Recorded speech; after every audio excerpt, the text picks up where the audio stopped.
Sa pag-exit ni Jonathan Kuminga mula sa Golden State na looking more and more likely with each passing day, ang isa pang Western Conference emerged sa ilang mga koponan na may interes in pursuing the 22-year-old forward noong nakaraang linggo. Isang Phoenix Suns insider ay nakumpirma ang mga report na lumitaw noong nakaraang linggo patungkol sa interes ng Suns kay Kuminga. Ang Phoenix Suns insider detailed a slight problem for Phoenix in its pursuit, na kung saan ay isang kakulangan ng mga necessary assets at draft capital na kinakailangan, to put together po a convincing trade offer to send sa Golden State. Ang report mula sa NBA Insider this weekend ay nagsiwalat na si Kuminga was against a return sa Golden State at naghahanap siya ng isang deal na nagkakahalaga ng pataas na 30 million sa isang taon. Ang Golden State ay malamang na ituloy ang isang sign and trade kung maaari, ngunit ang kakulangan ng market ni Kuminga sa free agency ay komplikado. It's been a week of reunion sa NBA.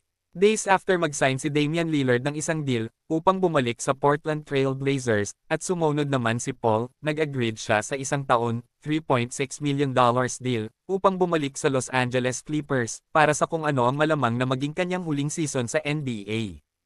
Marami ang mga report ang lumabas in the last few weeks na gusto ni Paul na bumalik sa kung saan malapit ang kanyang pamilya ay nasa Los Angeles, at ipinahiwatig niya na ang season na ito ay maaaring ito para sa kanyang legendary career. Gumugol siya ng 6 na taon kasama ang Clippers mula 2011 hanggang 2017 na bumubuo ng iconic na Lob City Clippers. Si Paul should be the backup point guard sa behind ni James Harden, habang ang offense ay broke down noong nakaraang taon nang sinubukan ni Chris Dunn na patakbuhin ang show sa playoff.